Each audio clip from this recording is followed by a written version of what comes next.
बच्चू कडू आणि विखे पाटील समर्थकांमध्ये संघर्ष पेटल्याचं पाहायला मिळतंय। कारण की बच्चू कडूंना काळं फासणाऱ्या 2 लाखांचं बक्षीस जाहीर करण्यात आलंय।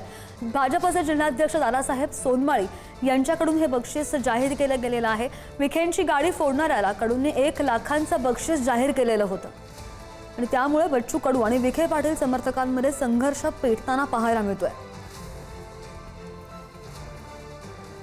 राधाकृष्ण ठेवायचं आणि कृत्य मात्र कंसाची करत असेल तर हे कंसाची औलाद हाकून काढा त्या पार्टीतून। तुम्ही तुमच्या मुख्यमंत्र्याला शेऱ्याला लागले का?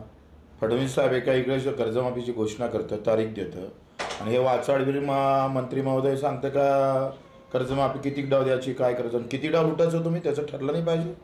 अरे शुक्र माना लोक तुम्हाला मारत नाही। मी तर म्हणतो जो राधाकृष्ण विखे पाटलाची गाडी फोडून ना त्याला 1 लाखाचं बक्षीस मालायक।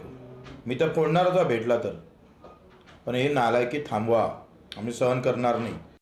आंदोलनकर्त्यांचंही समाधान केलं, ओबीसीलाही कुठं धक्का लागणार नाही अशा पद्धतीने सुमंत साधण्याचा प्रयत्न त्यांनी केला आणि बच्चू कडूला जे अपेक्षित होतं की या माध्यमातून राज्यामध्ये अशांतता माजेल, दंगा होईल, सरकार अडचणीत येईल, मुंबईत लोकांची गैरसोय होईल आणि मग याचा फायदा आपल्याला घेता येईल, मंत्रिपद न दिल्यानं सरकारवर नाराज आहेत। हेच बच्चू कडू गुवाहाटीला गेल्यानंतर याच सरकारच्या लोकांबरोबर गळ्यात गळे घालत होते, परंतु मंत्रिपद न दिल्यामुळे सरकार अडचणीत कसं आणता येईल, राज्यात अशांतता कशी लांबेल, वाद भांडणं कशी वाढतील हा प्रयत्न त्यांचा होता आणि जरांगे पाटलाच्या आंदोलनाचा गैरफायदा त्यांना घ्यायचा होता आणि ते क्रेडिट त्यांना घ्यायचं होतं। मात्र विखे पाटील साहेबांनी ते आंदोलन अतिशय कुशलतेने हाताळलं आणि ते मिटवलं। याचा राग बच्चू कडूंच्या मनात होता, त्याचा बदला घेण्याचा प्रयत्न ते या माध्यमातून करतायत।